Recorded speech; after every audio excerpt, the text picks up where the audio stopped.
Hello વિદ્યાર્થી મિત્રો, class શાળા એજ્યુકેશનની અંદર આપ સૌ વિદ્યાર્થીઓનું હાર્દિક સ્વાગત છે. સ્ટાન્ડર્ડ 12th ની અંદર પોલિટિકલ સાયન્સ એટલે કે રાજ્યશાસ્ત્ર વિષયમાં આજે આપણે ભણવાના છીએ પ્રકરણ 6 એનો ભાગ 1 ભારત અને વિશ્વ. તો આજના પ્રકરણની અંદર આપણે ચર્ચા કરીશું કે ભારતના વિશ્વ સાથેના સંબંધ કેવા છે અને સંબંધોની વિશે જે છે આપણે વિશેષ ચર્ચાઓ કરવાના છીએ. તો આજે વાત કરીએ તો વિશ્વના બધા દેશો ભેગા મળીને આંતરરાષ્ટ્રીય સમાજ બને છે. એટલે કે બધા વિશ્વ ભેગા કરો દેશોને એટલે કે આંતરરાષ્ટ્રીય સમાજની સ્થાપના થાય છે. આધુનિક સમયમાં વિશ્વનો કોઈ પણ એવો દેશ આંતરરાષ્ટ્રીય સમાજથી અલિપ્ત રહી શકે એમ નથી. એનું કારણ છે કે દરેક લોકોને પોતાનો વિકાસ સાધવો અને વિકાસ સાધવો હોય ત્યારે અલગ અલગ રાષ્ટ્રે ભેગા મળીને કાર્ય કરવું પડે. અને છેલ્લા 2 દાયકા દરમિયાન થયેલી સાયબર ક્રાંતિ, સંવહન અને વાહન વ્યવહારના સરળ ઝડપી વિકાસને કારણે દેશના સીમાડાઓ ઓળંગીને વિશ્વગ્રામનો ખ્યાલ પ્રસ્તુત થયો અને સતત વધતા જ વૈશ્વિક વેપારના કારણે દેશો વચ્ચેનું પરસ્પરાવલંબન વધ્યું છે. એટલે એકબીજા ઉપર શું થાય છે, અવલંબન થતું આપણને જોવા મળે છે. દરેક રાષ્ટ્રને પોતાના રાષ્ટ્રીય હિતો હોય છે. બધા પોતાના રાષ્ટ્રીય હિત સાથે સંકળાયેલા હોય છે. દરેક રાષ્ટ્ર પોતાની એકતા, અખંડિતતા, સર્વભૌમત્વ, ત્યારબાદ સલામતી, સંરક્ષણ અને વિકાસની ઝંખના કરે છે. પોતાના રાષ્ટ્રના નાગરિકોનું રક્ષણ અને કલ્યાણ દરેક રાષ્ટ્ર ઈચ્છે છે. કયા રાષ્ટ્ર જે છે એમ ઈચ્છે કે અમારા દેશના નાગરિકોનું નુકસાન થાય? ના, કોઈ પણ ઈચ્છે નહીં. તેમજ આંતરરાષ્ટ્રીય સમાજમાં પોતાના દેશનું આત્મગૌરવ, મોભો અને પ્રતિષ્ઠા વધારવાનો પ્રયત્ન કરે છે અને પોતાનું રાષ્ટ્રીય હિતોનું રક્ષણ અને સંવર્ધન થાય એ બાબતે ધ્યાનમાં રાખીને દરેક રાષ્ટ્ર પોતાના ધ્યેયોની સિદ્ધિ કરવા અને વિશ્વના અન્ય રાજ્યો સાથે સંબંધો બાંધાવે છે. અને વિશ્વનું દરેક રાષ્ટ્ર પોતાના રાષ્ટ્રીય હિતો અને ધ્યેયોની પ્રાપ્તિ કરવાના હેતુસર અન્ય રાષ્ટ્ર સાથે રાજદ્વારી સંબંધો નિર્ધારિત કરવા માટે અને જાળવણી માટે કોઈ ચોક્કસ પ્રકારની નીતિ અને આયોજન યોજનામાં મૂકે છે અને તેની દેશ વિદેશની અંદર જે છે એને નીતિઓ બને છે અને જેને વિદેશ નીતિ તરીકે ઓળખવામાં આવે છે. એટલે કે શું ખબર છે, એક રાષ્ટ્રના અન્ય રાષ્ટ્ર સાથે કેવા સંબંધ હશે એને અનુલક્ષીને એક પ્રકારની નીતિ અમલમાં આવે, જેને આપણે જે છે એક વિદેશ નીતિ કહેવામાં આવે છે કે વિદેશ સાથે આ દેશ સાથે આપણે કેવા સંબંધ હશે એની અંદર આપણે વાત કરીએ. તો વિદ્યાર્થી મિત્રો એ વાત કરીએ પહેલા ખાસ વિદ્યાર્થી મિત્રો હું તમને કહી દઉં, આપણી એપ્લિકેશન છે. એપ્લિકેશનનું નામ છે ક્લાસ શાળા એજ્યુકેશન, જેની અંદર આપણે વિદ્યાર્થીઓના માટે ધોરણ 12 આર્ટ્સની તૈયારી માટે માસ્ટર ક્લાસ ચાલે છે. તો ઘરે બેઠા બેઠા ખૂબ સારામાં સારી તૈયારી થઈ શકશે. ધોરણ 12 આર્ટ્સની તમામ તૈયારીઓ તમે જે છે ઘરે બેઠા બેઠા કરી શકો છો. સાથે ને સાથે કંઈ પણ ડાઉટ્સ કે ક્વેરીઝ હોય એ પણ તમે જે છે અમને પૂછી શકો, જેથી કરીને તમારે જે કંઈ પણ નવી અપડેટ્સ મેળવવી હશે તમારે મળતી રહેશે. અહીંયા વિદ્યાર્થી મિત્રો વાત કરીએ તો ભારતની વિદેશ નીતિના પાયાના સિદ્ધાંતો, અને એપ્લિકેશન લિંક જોઈતી હોય ને તો ડિસ્ક્રિપ્શનમાં આપી દેલી છે અને અમારો નંબર છે. આ નંબર પર પણ તમે જે છે એ ફોન કરી શકો છો. તો આ નંબર પરથી પણ તમને ચોક્કસથી અમારી મદદ મળી જશે. ડિસ્ક્રિપ્શનમાં નંબર પણ આપેલો છે, કોમેન્ટમાં પણ તમને જોઈ શકાશો. ચલો વિદ્યાર્થી મિત્રો વાત કરીએ તો ભારતની વિદેશ નીતિના પાયાના સિદ્ધાંતોની વાત કરીએ તો દરેક રાષ્ટ્ર પોતાની વિદેશ નીતિના ઘડતર અને અમલ માટે ચોક્કસ પાયાની સિદ્ધાંતોને અનુસરે છે. અને અહિંસા સંઘર્ષને બદલે અહીંયા જે હિંસાના સંઘર્ષને બદલે સહકાર, શાંતિ અને કલ્યાણ અને વસુધૈવ કુટુંબ જેવા સાંસ્કૃતિક મૂલ્યોના ભારતની વિદેશ નીતિને પ્રભાવિત કરે છે. એટલે કે આપણા દેશની જે છે વિદેશ નીતિ પહેલેથી જ એટલી સુદૃઢ અને સારી રહી છે કે વિદેશ સાથે આપણા સંબંધો હંમેશા બને ત્યાં સુધી સારા રહ્યા છે. આધુનિક કલ્યાણ રાજ્યના સિદ્ધાંતોને વ્યક્ત કરતા ભારતના બંધારણમાં આપવામાં આવેલા રાજકીય નીતિના માર્ગદર્શન સિદ્ધાંતો પણ અનુચ્છેદ 51 અંતર્ગત આંતરરાષ્ટ્રીય સંબંધો અને વ્યવહારોની બાબતમાં માર્ગદર્શન આપવામાં આવ્યું છે. જે અનુસંધાને ભારતીય રાજ્યો આંતરરાષ્ટ્રીય શાંતિ અને સલામતીની ઉન્નતિ, રાષ્ટ્ર વચ્ચે ન્યાયી અને માનભર્યા સંબંધો નિભાવવા, સંગઠિત પ્રજાઓને એકબીજા સાથે જે છે વ્યવહારમાં આંતરરાષ્ટ્રીય કાયદા અને સંધિને લગતી ફરજો પ્રત્યેના આદર કરવા વધારવા, ત્યારબાદ લવાદી દ્વારા આંતરરાષ્ટ્રીય તકરારોનું નિવારણ કરવા માટે પ્રયત્નશીલ રહેવાની નેમ જે છે રાખવામાં આવે છે. એટલે કે આપણી રાષ્ટ્રીય નીતિ હંમેશા એવી જ રહી છે કે અન્ય દેશ સાથેના સંબંધ આપણા સારા રહે, આપણો અને અન્ય દેશ બંનેનો જે છે એ સારો વિકાસ થાય એવી જ આપણી ભાવનાઓ રહેતી હોય છે. એમાં વાત કરીએ તો આપણે બિન જોડાણવાદ. તો બીજા વિશ્વયુદ્ધના અંત પછી સમગ્ર વિશ્વ 2 છામણીમાં વહેંચાઈ ગયું. એક જૂથ યુએસએ અને પશ્ચિમ જૂથના એના સાથી રાષ્ટ્રો અને બીજા જૂથની અંદર સોવિયત સંઘ અને પૂર્વ યુરોપના રાષ્ટ્રો, એમ દ્વિધ્રુવીય વિશ્વ વેપાર જે છે અસ્તિત્વમાં આવી. અને બંને મહાસત્તાઓ અણુ પર શસ્ત્રો ધરાવતી હતી અને બંને મહાસત્તાઓ વચ્ચે પ્રત્યક્ષ યુદ્ધ જે છે એ સહિયારો વિનાશ નોતરે એમ હતું, અને પરિણામે બંને મહાસત્તાઓએ પરસ્પર સીધો લશ્કરી સંઘર્ષ કરવાનું ટાળ્યું કે આપણે સીધો લશ્કરી સંઘર્ષ નથી કરવો. આમ છતાં યુએસ અને સોવિયત સંઘે બંનેની વિચારધારા સત્તા પર તીવ્ર હરીફાઈ 1947 થી 1990 સુધી ચાલી, અને જેને શીત યુદ્ધ કહેવામાં આવે છે. તો આ યુદ્ધની અંદર બંને પરસ્પર દેશો જે છે સીધા યુદ્ધમાં નતા ઉતર્યા, પણ હરીફાઈમાં ચોક્કસથી ઉતરી ગયા હતા. અમેરિકા વિશ્વમાં મૂડીવાદ અને બજારવાદના આધાર પર અર્થતંત્ર પ્રચાર પ્રસાર કરવા ઈચ્છતું હતું. સોવિયત સંઘ સામ્યવાદ અને સામ્યવાદી આર્થિક વિકાસના મોડેલ પર પ્રચાર કરવા ઈચ્છતું હતું. યુએસએ અને સોવિયત સંઘ બંને ત્રીજા વિશ્વના દેશોને પોતપોતાના જૂથના જોડાવા માંગતા હતા. તત્કાલીન વડાપ્રધાન જવાહરલાલ નહેરુએ બંને જૂથો પૈકીના કોઈ જૂથ સાથે જોડાયા વિના બિન જોડાણવાદી નીતિ અપનાવી, અને બિન જોડાણવાદી નીતિને તટસ્થતાની નીતિ ન હતી, અને આ સાથે બિન જોડાણવાદના ચળવળનું સમર્થન બીજા ઘણા દેશોએ કર્યું, અને ઠંડા યુદ્ધનો જે અંત આવ્યો હોવા છતાં આજે પણ બિન જોડાણવાદ પ્રસ્તુત છે, અને તેમ છતાં વિચારકો માને છે. એટલે કે બિન જોડાણવાદની જે નીતિ જે છે એ આપણા સૌ કોઈમાં જોવા મળે છે. સામ્યવાદ અને સંસ્થાવાદનો આપણે વિરોધની વાત કરીએ તો ભારત સામ્યવાદ અને સંસ્થાવાદનો વિરોધ કરે છે. ભારતે બ્રિટિશ સામ્રાજ્યવાદનો ભોગ બનીને તેના માઠા પરિણામો ભોગવ્યા હતા. આથી ભારતે હિંસા, દમન અને શોષણ વિરોધી વૃત્તિ અપનાવી છે. ભારતે રાષ્ટ્રીય મુક્તિ ચળવળ દરમિયાન પણ સંસ્થાવાદ અને સામ્યવાદ સામે વિરોધનો સૂર ઉઠાવ્યો છે. આપણે રાષ્ટ્રોને ગુલામીની બેડીઓમાંથી મુક્ત કરવાની રાષ્ટ્રોની સંસ્થા સ્વતંત્રતામાં વિશ્વાસ જે છે એ ધરાવીએ છીએ કે એક રાષ્ટ્રનો બીજા રાષ્ટ્ર સાથે શું રહેવો જોઈએ, એક તાદાત્મ્ય રહેવો જોઈએ, સંબંધ સારા એવા પ્રમાણમાં જળવાયેલો રહેવો જોઈએ. ભારતે હંમેશા જે આપણે જોઈએ તો સામ્યવાદનો જે છે ભોગ બનેલા રાષ્ટ્રો પ્રત્યે સહાનુભૂતિ પ્રગટ કરી છે. સ્વતંત્રતા થવા મત્તા રાષ્ટ્રને રાજકીય અને નૈતિક સમર્થન તેમજ સહાય પૂરી પાડી છે. ઇન્ડોનેશિયા, બાંગ્લાદેશ સ્વાતંત્ર્ય ચળવળમાં ભારતે જે છે ભજવેલી ભૂમિકાઓનું આનું ઉદાહરણ છે. ત્યારબાદ આપણે વાત કરીએ તો રંગભેદની નીતિ તેમજ જાતિવાદનો વિરોધ. તો ભારત દેશ સમાનતા, સ્વતંત્રતા, ન્યાય જેવા લોકશાહી મૂલ્યોમાં શ્રદ્ધા ધરાવે છે. એટલે કે આપણા દેશની અંદર કેવો છે ખબર છે, સામ્રાજ્યવાદ અને સંસ્થાવાદનો વિરોધ છે કે એક જ સંસ્થા બધો દેશ ચલાવે એવું નહીં. બીજી વસ્તુ કેવી છે, રંગભેદ નીતિ અને જાતિનો વિરોધ. તો આપણા દેશને હંમેશા આપણા ભારતીય બંધારણની અંદર પણ આપણે કર્યું છે કે જાતિવાદ પ્રત્યેનો જે માનવી પ્રત્યેનો એવા અભિપ્રાય એ બદલવો જરૂરી છે. આથી રંગભેદની નીતિનો વિરોધ કરે છે. જ્ઞાતિ, જાતિ, રંગ વગેરે જેવી સંકુચિત બાબતોને આધારે મનુષ્યએ અસાધારણ અન્યાય કરી શકાય નહીં. ગાંધીજીએ દક્ષિણ આફ્રિકામાં રહીને રંગભેદની નીતિની સામે ચળવળ ચલાવી હતી અને કાળા ગોરાના રંગને ભેદ કરવામાં સફળતા થયા હતા, અને ભારતે દક્ષિણ આફ્રિકાના સરકારે કરેલા માનવ અધિકારના ભંગનો જે છે વિરોધ કર્યો હતો. આંતરરાષ્ટ્રીય કક્ષાએ ભારતે સદા માનવતાવાદી અભિગમ અપનાવવા માટેનો પોતાનો અવાજ ઉઠાવ્યો હતો. કે ગાંધીજીએ પણ પોતે કાળા ગોરાનો જે ભેદ જે છે એ અંગ્રેજ સરકાર સામે જે છે એ વ્યક્ત કર્યો હતો કે આ જે છે માનવ અધિકારોનું હનન થાય છે. વિશ્વના દેશો સાથે મૈત્રીપૂર્ણ સંબંધોની વાત કરીએ તો ભારતે વિશ્વના સત્તા જૂથોના પ્રભાવમાં આવ્યા સિવાય દુનિયાના તમામ રાષ્ટ્રો સાથે મૈત્રીપૂર્ણ સંબંધ બાંધવાના પ્રયત્ન કર્યા છે. ઠંડા યુદ્ધ દરમિયાન સત્તા જૂથોથી દૂર રહીને બધા જ રાષ્ટ્રો સાથે મિત્રતા કેળવવાનો પ્રયત્ન કરવામાં આવ્યો છે.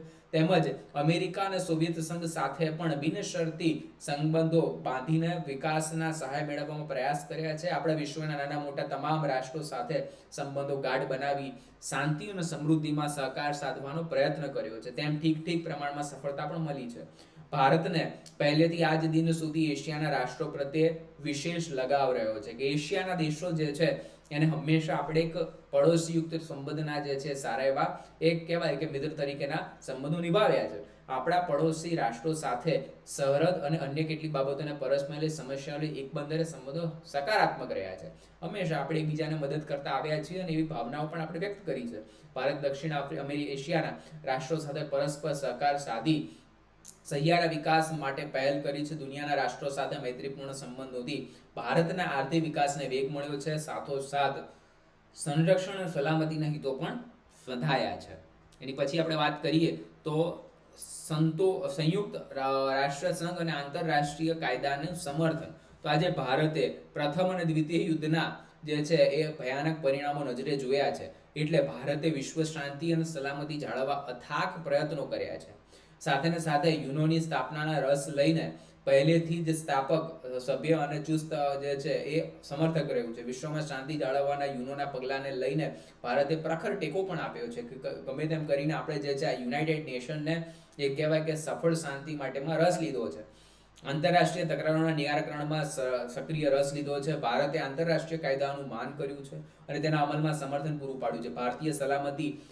ભારતે સલામતીના કાયમી જે છે સભ્યપદ મેળવવા માટે પોતાનો દાવો મજબૂત કર્યો છે. યુએન દ્વારા આર્થિક, સામાજિક, આરોગ્ય, માનવ અધિકાર, માનવ વિકાસ, પર્યાવરણ વગેરે લગતા પોતાના પ્રયત્નો પણ ભારતે પોતાનો સહકાર આપ્યો છે.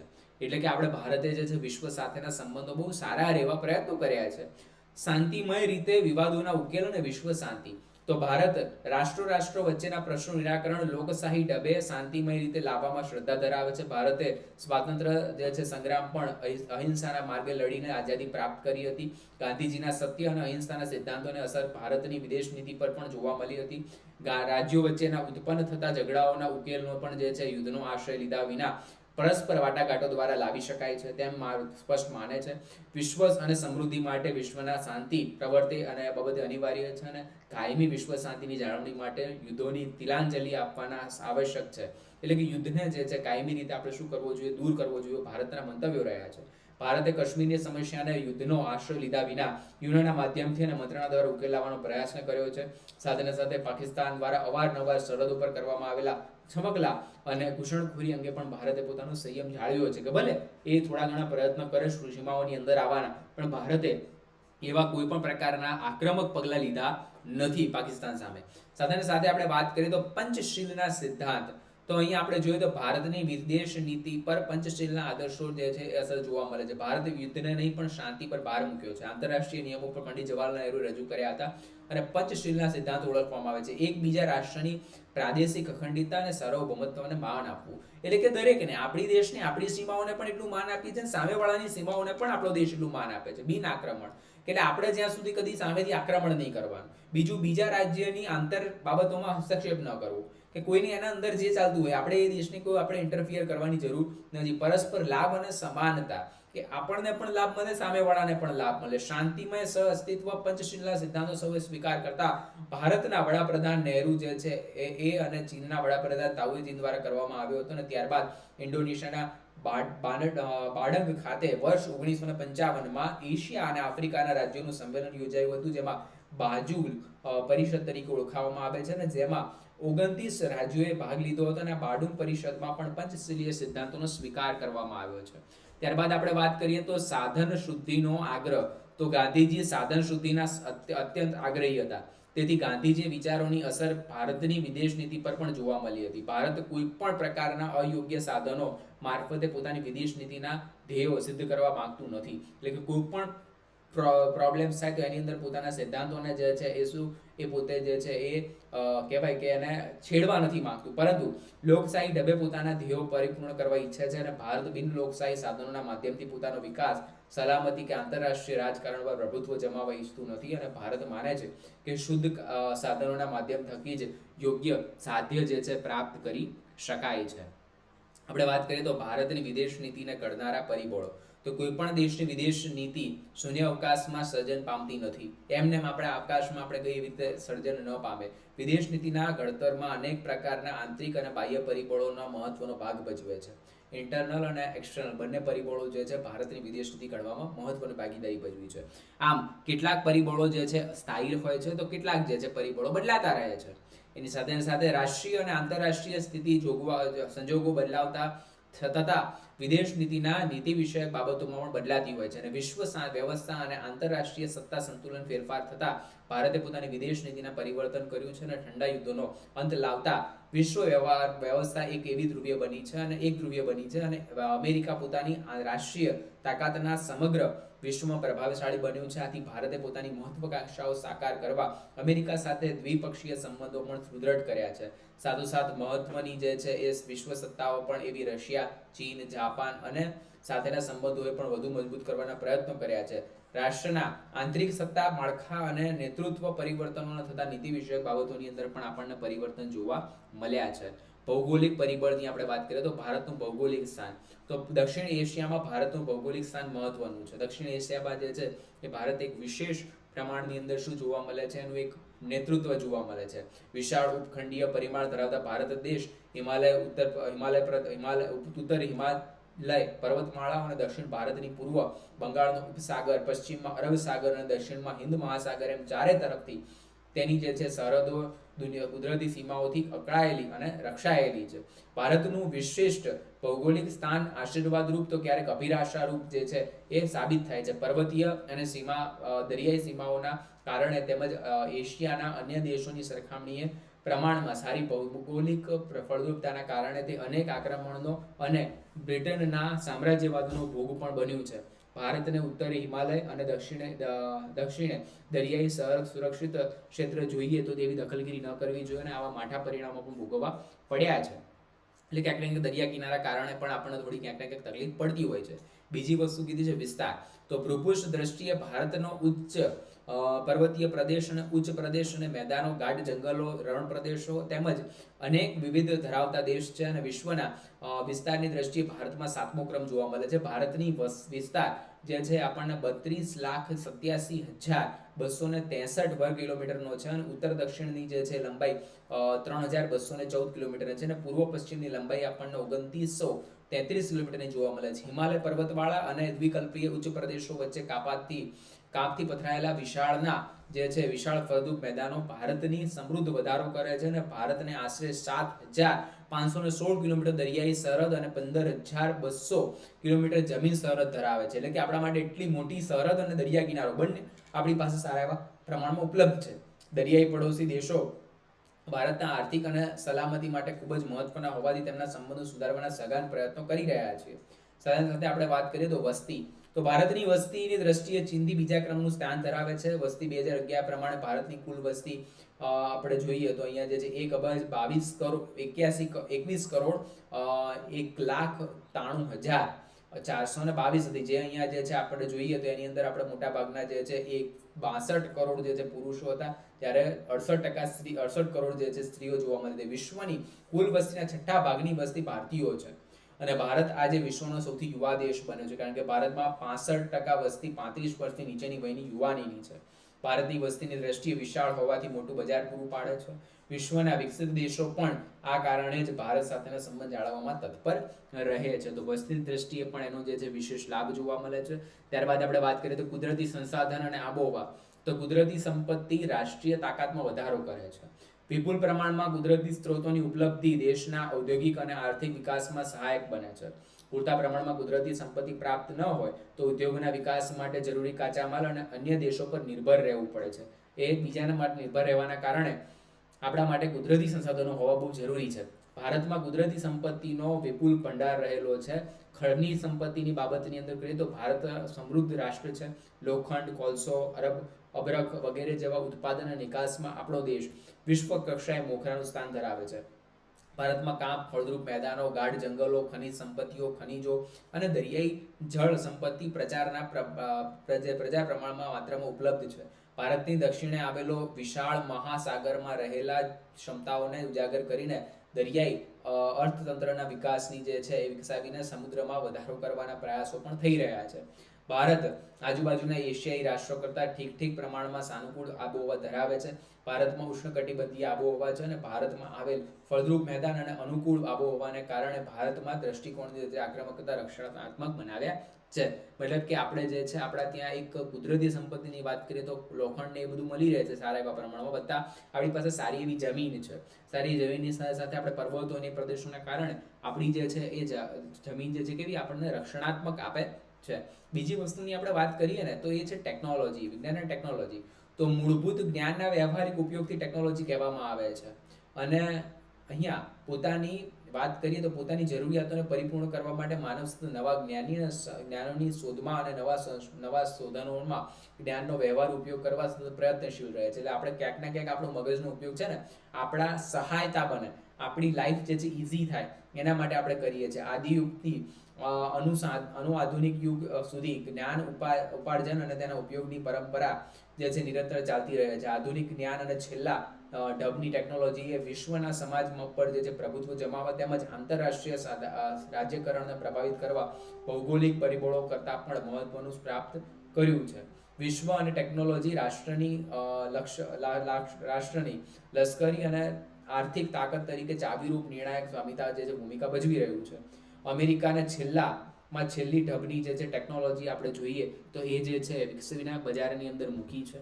સાથે આપણે વાત કરીએ તો આ ટેકનોલોજીની અંદર જોઈએ તો ભારત પણ આપણને આ ટેકનોલોજી ક્ષેત્રે જોવા મળે છે. અને આ જ રીતે જાપાન પણ ભૌગોલિક દ્રષ્ટિએ નાનું હોવા છતાં તેણે ટેકનોલોજીના ક્ષેત્રે સાધેલી અસાધારણ સિદ્ધિઓને કારણે મહત્વનું સત્તા પર ઉભરી આવ્યું છે. ત્યારબાદ આપણે વાત કરીએ તો ભારતે આણ્વીય ઉર્જા સંવર્ધન, ત્યારબાદ અવકાશ ક્ષેત્રે કરેલી સંશોધન અને વિકસિત રાષ્ટ્રીય તાકાતમાં વધારો કર્યો છે. સ્વાતંત્ર્ય પ્રાપ્ત કર્યા બાદ વડાપ્રધાન જવાહરલાલ નહેરુ દ્વારા ભારતમાં એ વિજ્ઞાન અને ટેકનોલોજીના ક્ષેત્રને એ અગ્રિમતા આપવામાં આવી છે. જવાહરલાલ નહેરુના હોમી બાબા જેવા વૈજ્ઞાનિકોની મદદથી આણ્વીય ઉર્જા, ત્યારબાદ અવકાશ વિજ્ઞાન અને ટેકનોલોજીના ક્ષેત્રે સર્વગુણ પ્રતિષ્ઠા પ્રાપ્ત. એટલે કે જો સીધી વસ્તુ તમને કહું, ટેકનોલોજીના ક્ષેત્રે પણ ભારતે વિશ્વની સાથે હરોળમાં આવવાનો પ્રયત્ન કર્યો છે. જેટલા બને એટલા શું કર્યા છે, એવા પ્રયત્ન કર્યા છે કે જેથી કરીને વિશ્વના બજારોની અંદર એક સારું એવું પોતે શું કરી શકે છે, કામ કરી શકે છે. ઇન્દિરા ગાંધીએ 1972માં પોખરણની અંદર ખાતે અણુ પરીક્ષણ કરીને વિશ્વમાં ભારતની પરિચય કરાવ્યો છે. ભારતમાં વડાપ્રધાન અટલ બિહારી વાજપેયી દ્વારા 1998માં પોખરણમાં 2 અણુ પરીક્ષણ દ્વારા ભારતની અણુશક્તિઓનું પુનરાવર્તન કરવામાં આવ્યું છે. ભારતે અણુ ઉર્જા, અવકાશ વિજ્ઞાન, ત્યારબાદ બાયોટેકનોલોજી, માહિતી અને સંવહન ટેકનોલોજી વગેરે ક્ષેત્રે કરેલા નોંધપાત્ર પ્રદાન બદલ તેમણે એ દક્ષિણ એશિયામાં મહત્વની પ્રાદેશિક સત્તાની હાંસલ કર્યું છે. ત્યારબાદ વિદ્યાર્થી મિત્રો આપણે જોઈએ તો આર્થિક વિકાસ. તો આર્થિક વિકાસની જ્યારે આપણે વાત કરીએ તો વિશ્વના રાજકારણમાં છેલ્લા 2-4 દાયકાથી આર્થિક બાબતો કેન્દ્રગામી બની ગઈ છે. મતલબ કે હવે જ્યારે પણ જોવે એટલે વિશ્વના બજારમાં બસ કે આર્થિક બાબતોનું નિરાકરણ કેવી રીતે લાવવું, ફાઇનાન્શિયલ પ્રોબ્લેમ્સ કેવી રીતે રિસોલ્વ કરવી, એના લક્ષી બાબતો ચાલતી હોય છે. આંતરરાષ્ટ્રીય સંબંધોમાં વેપાર પ્રભાવક પરિબળ તરીકે ચાવીરૂપ ભૂમિકા ભજવી રહ્યો છે. વિદેશ નીતિને અસર કરતા પરિબળોમાં આર્થિક શક્તિઓનો સમાવેશ થાય છે. રાષ્ટ્રમાં કયા તબક્કાનો આર્થિક વિકાસ થયો છે તે મહત્વની બાબત છે. આધુનિક અર્થતંત્રમાં વિકાસ કરવા માટે રાષ્ટ્રો વચ્ચેનું પરસ્પર અવલંબન વધે છે. ભારતે સ્વતંત્રતા પ્રાપ્તિ બાદ નોંધપાત્ર દિશામાં આર્થિક વિકાસ સાધ્યો છે અને ભારત તેની ખેતી પ્રધાન દેશ છે. એટલે ભારતે પોતાના આર્થિક વિકાસ લક્ષી પણ પોતે કાર્યો કર્યા છે. હરિયાળી ક્રાંતિના પરિણામ સ્વરૂપે ભારતે ખાદ્ય પાકના ઉત્પાદકોમાં આત્મનિર્ભરતા મેળવી છે અને ખેતીની સાથોસાથ પશુપાલન વ્યવસાય પણ સારા પ્રમાણમાં વિકસિત પામ્યો છે. શ્વેત ક્રાંતિની સફળતાને ભારતે વિશ્વના દૂધ પ્રદેશોને તરીકેનું મહત્વનું સ્થાન આપ્યું છે અને સાથે શાકભાજી, ફળફળાદી વસ્તુઓનું ઉત્પાદનમાં ભારતમાં મોખરા પ્રમાણમાં હાંસલ કર્યું છે. ભારત અર્થતંત્ર કૃષિ પ્રધાન હોવાના કારણે એ ઔદ્યોગિકરણના ક્ષેત્રે પણ સારો વિકાસ આપણને સંધાયેલો દેખાય છે. ત્યારબાદ આપણે વાત કરીએ તો ઐતિહાસિક અને સાંસ્કૃતિક દ્રષ્ટિકોણ. તો ઐતિહાસિક પરંપરાઓ અને સાંસ્કૃતિક મૂલ્યોની પાર્શ્વદ ભૂમિકાઓમાં ભારત વર્તમાન વિદેશ નીતિનો પિંડ બંધાયેલ છે. ભારતીય સંસ્કૃતિ એ યુગોની જૂની વિશ્વની પ્રચલિત સંસ્કૃતિ પૈકી એક છે. તેથી તેને સાંસ્કૃતિક સભ્યતાના મૂલ્યો વિદેશ નીતિના પણ પ્રતિબિંબિત થાય છે. 21મી જૂન આંતરરાષ્ટ્રીય યોગ દિન તરીકે ઉજવવામાં પણ ભારતમાં સર્વગ્રાહી અગ્રતાની દેશમાં તરફે પ્રોકાર પડતા અભૂતપૂર્વ સમર્થન મળ્યું હતું. એટલે કે આપણા દેશમાં છે ને બધી રીતે આર્થિક રીતે પણ આપણે એટલું ધ્યાન આપ્યું છે ને સાંસ્કૃતિક અને ઐતિહાસિક વારસો જળવાઈ રહે ને એવા પૂર્વે પણ આપણે ધ્યાન આપેલ છે. સાથે વાત કરીએ આપણે તો તે ભારતની સર્વ એ સંતુ નિર્ભયતા એટલે કે બધા નિરોગી રહે એવા પ્રકારને પણ સંસ્કૃતિને ભારતે શું આપ્યું છે, પ્રાધાન્ય આપ્યું છે. બિનજોડાણવાદી નીતિની આપણે વાત કરીએ તો ભારતની ભૂમિકા. તો ભારતની બિનજોડાણવાદી નીતિની ચર્ચા કરીએ તો તે પહેલા બિનજોડાણવાદી નીતિના અર્થને સમજીએ. તો બીજા વિશ્વયુદ્ધ પછી સામ્યવાદી પશ્ચિમના મૂડીવાદી લોકશાહી લશ્કરી જૂથો વચ્ચે સતત એ યુદ્ધો શરૂ થયા અને કોઈ પણ લશ્કરી જૂથમાં જોડાવાના કોઈ પણ રાજ્યના ઇનકારને બિનજોડાણવાદી નીતિ તરીકે ઓળખવામાં આવી છે. અને જો કે બીજી જોડાણ નીતિની આના કારણે વિશેષ છે અને બિનજોડાણવાદી નીતિના હેઠળ દરેક પ્રકારની લશ્કરી જૂથ અને જોડાણની નીતિનો પણ વિરોધ કરવામાં આવતો નથી અને પરંતુ ઠંડા યુદ્ધના સંદર્ભમાં પણ જોડાણ નીતિનો વિરોધ કરવામાં આવે છે. આમ આ નીતિ એક ચોક્કસ સમયે ચોક્કસ સંજોગોમાં ઘડાયેલી નીતિ છે. બિનજોડાણવાદી અલગવાદી નીતિથી જુદી છે. એટલે કે કેવું ખબર છે, આપણે સીધી રીતે કોઈની સાથે જોડાયેલા નથી કોઈ દેશ સાથે કે આ દેશ કે એમ જ કરવાનું. આપણે પોતાના નિર્ણયો આપણી રીતે લઈએ છીએ. જે દેશ પોતાના સારા કાર્યો માટે હોય એ દેશ પ્રત્યે ભારત જે છે તેનું સમર્થન રજૂ કરે છે. સાથે સાથે વાત કરીએ તો બિનજોડાણવાદી નીતિ ઠંડા યુદ્ધના સંદર્ભમાં ઊભા થતા લશ્કરી સંબંધો સિવાયના રાજકીય, આર્થિક તેમજ બધા જ પ્રકારના સંબંધોને સ્વીકારે છે. બીજા શબ્દોમાં કહીએ તો બિનજોડાણવાદી નીતિ ભારતીય નિષ્ક્રિયતાની નીતિ નથી અને સાથોસાથ એમ પણ કહેવું જોઈએ કે બિનજોડાણવાદીની નીતિ તટસ્થતાની નીતિ પણ નથી. આઝાદી પછી નહેરુજીના ભાષણોએ લક્ષ્યને જે લઈએ તો ભારતની વિદેશ નીતિને 3 ભાગમાં વહેંચિત કર્યા હતા. પહેલી અંદર વાત કરીએ તો આપણે જે છે પ્રાદેશિક એકતાનું રક્ષણ અને નીતિ ઘડતરની સ્વાયત્તતા. ત્યારબાદ આપણે વાત કરીએ તો આંતરરાષ્ટ્રીય શાંતિની જાળવણી અને વિકાસ અને ભારતનો આર્થિક વિકાસ. આ 3 બાબતો ઉપર જે છે મહાત્મા ગાંધીએ શું કર્યું હતું? ફોકસ કર્યું હતું અને જેના કારણે દેશમાં નીતિઓ પ્રત્યે શું રહી તે સભાનતા અને સમાનતા જળવાયેલી રહે. બિનજોડાણવાદી નીતિને આ ધ્યેયો સિદ્ધ કરવા માટેની વ્યૂહરચના કે સાધન તરીકે ગણાવી શકાય. બિનજોડાણવાદી નીતિ 3 વર્ગમાં વહેંચવામાં આવી છે. પશ્ચિમ દેશોમાં સામ્યવાદી જૂથોના જોડાણનો ઇનકાર કરવો, ત્યારબાદ વિદેશ નીતિના ક્ષેત્રમાં વિવેક બુદ્ધિ કે ડાપણથી નિર્ણય લેવાનો અને ત્યારબાદ બધા દેશો સાથેના મૈત્રી સંબંધો જળવાયેલા રહે. આ બધી જ બાબતો. પ્રશ્ન એ છે કે ભારતની વિદેશ નીતિ 3 વિવિધ બાબતોની અંદર વિદેશની જે છે એની અંદર સાથે જોડવામાં મદદ કરી શકે છે ખરી? તો નહેરુના મત પ્રમાણે ભારતની એકતા જળવવામાં બિનજોડાણવાદી નીતિ ચોક્કસપણે મદદરૂપ થવાની છે. કેમ કે આનું કારણ શું છે કે બિનજોડાણવાદી નીતિ જે છે ને એ કોઈ પણ સમયે એક સર્વોચ્ચ સત્તાના જૂથ તરફ વળવાના પ્રયાસ કરે છે. સંઘર્ષોથીના દેશની એકતા માટે મુશ્કેલી ઊભી કરીને ઊભી કરે એમ હતું. કારણ કે આપણા દેશમાં યુએસએ અને સોવિયત સંઘ બંને તરફી તત્વો રહ્યા છે. એટલે કે યુએસએ પણ આપણને મદદ કરેલી છે અને સોવિયત સંઘે પણ આપણે મદદ કરી છે. હવે આપણે એક તરફી જતા રહીએ તો બીજા દેશ આપણે વિરોધી બનાવી લઈએ. તો બિનજોડાણવાદના વ્યૂહરચનાને આપણે આપણા પાડોશીઓ પાકિસ્તાન અને ચીન તરફથી ઊભા થતા ભય સામે મદદરૂપ થઈ છે. બિનજોડાણવાદની વ્યૂહરચનાથી ભારતને જ નહીં પણ વિશ્વને પણ લાભ થશે અને જોડાણથી તો વિશ્વ શાંતિનું જોખમ એ નહેરુ માનતા હતા. આર્થિક સામાજિક જે છે વિકાસની દ્રષ્ટિએ પણ બિનજોડાણવાદની નીતિ ઉપયોગી થઈ હતી. કારણ કે બિનજોડાણની નીતિ શાંતિની નીતિ હતી અને આર્થિક વિકાસ માટે શાંતિ જરૂરી છે. આ ઉપરાંત બિનજોડાણવાદને કારણે ભારતને બંને સત્તાઓ જે છે સર્વોચ્ચ સત્તાથી આર્થિક મદદ મળી શકે એમ હતી અને ભારતે બિનજોડાણવાદી નીતિ અપનાવી છે. સાથે સાથે વાત કરીએ તો ભારત અને તેના પાકિસ્તાની દેશ પડોશી સાથેના સંબંધો. તો આપણે વાત કરીએ તો ભારત પાકિસ્તાનના સંબંધો. તો આજે ભારતના અન્ય પડોશી દેશો જે છે એ સાથે કેવા સંબંધ રહે છે? એમાં સૌથી પહેલો જ સંબંધ પાકિસ્તાન સાથેનો છે. હવે આ પાકિસ્તાન સાથેના સંબંધની આપણે વાત કરીએ તો ભારતે પાકિસ્તાન સાથે આઝાદીથી માંડીને આજ સુધી હંમેશા શાંતિ અને મૈત્રીપૂર્ણ સંબંધ જાળવવાના પ્રયાસ કર્યા છે.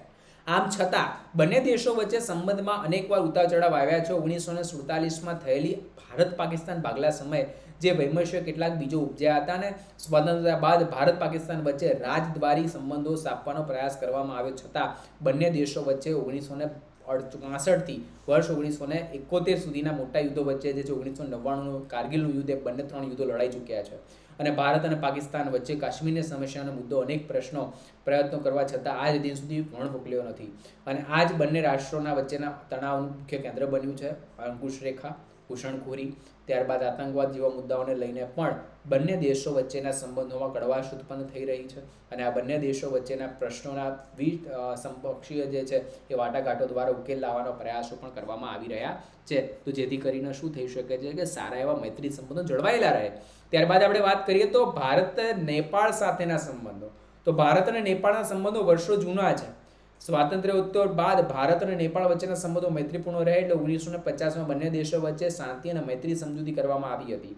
અને તે સંબંધિત અનુમતિ જે છે અનુસાર બંને રાષ્ટ્રો પરસ્પર સહકાર શાંતિ એકબીજાના જે છે એ સાર્વભૌમત્વ ત્યારબાદ એકતા અને અખંડિતતાને માન આપીને તેનું જતન થાય એવા પ્રયત્નો કરવાનું સ્વીકાર્યું છે. ભારત અને નેપાળ વચ્ચે ધાર્મિક, સાંસ્કૃતિક, ઐતિહાસિક અને પરંપરા એમ દરેક સ્તરે સામ્યતા જોવા મળી છે. નેપાળ વિશ્વનું એકમાત્ર હિન્દુ રાષ્ટ્ર છે અને આથી સાહજિક રીતે બંને રાષ્ટ્રો વચ્ચેના સંબંધો હંમેશા હકારાત્મક રહ્યા છે.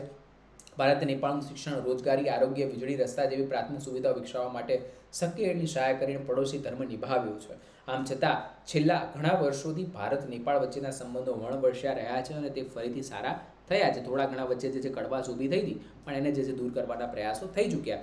ભારત અને નેપાળ વચ્ચેના સંબંધોની કડવાશ લાવનાર કેટલીક બાબતોને જોઈએ તો કેટલાક વર્ષોથી પરિસ્થિતિનું એવું નિર્માણ થયું કે બંને દેશો અત્યંત કડવાશ ઊભી થઈ રહી છે. અને નેપાળમાં માઓવાદીઓનું વર્ચસ્વ વધ્યું. નેપાળમાં આર્થિક અને રાજકીય બાબતમાં ચીની દખલગીરી પ્રભુત્વ વધી રહ્યા છે. નેપાળમાં ચાલી રહેલા મધેશ આંદોલનને પણ બંને રાષ્ટ્રો વચ્ચેના સંબંધોમાં મીઠાશને બદલે કડવાશ લાવી છે. નેપાળમાં તરાઈ વિસ્તારમાં રહેલા મધેશીઓને ભારતનું સમર્થન હોવાથી નેપાળને શંકા છે અને નેપાળનું રાષ્ટ્ર નાનું હોવાના કારણે છતાં ભારતની સલામતી અને વ્યૂહરચનાને જે છે મહત્વ ઘણું છે. ભારતે તાજેતરમાં પરસ્પર મતભેદોને ભૂલીને બંને રાષ્ટ્રો વચ્ચેના સંબંધો મજબૂત અને મૈત્રીપૂર્ણ કરવા એવા નવા યુગનો જે પ્રારંભ કરવા એક રાષ્ટ્રની પહેલ પણ કરી છે, જે ભારત સાથેના સંબંધો દર્શાવે છે. સાથે સાથે આપણે વાત કરીએ તો વિદ્યાર્થી મિત્રો એ છે ભારત અને ચીન સાથેના સંબંધ. તો ભારત અને ચીનની વસ્તીની દ્રષ્ટિએ ચીન સૌથી મોટો જે છે એ રાષ્ટ્ર હોવા છતાં બંને રાષ્ટ્રો વચ્ચે અર્થતંત્ર અને વિકાસની બાબતોમાં મોટા પ્રમાણમાં વિકસિત રાષ્ટ્રો છે. વિશ્વમાં શાંતિ, સ્થિરતા અને વિકાસ સાધવા બંને રાષ્ટ્રોમાં લગભગ સમાન અભિપ્રાય અને પ્રયત્નો રહ્યા છે.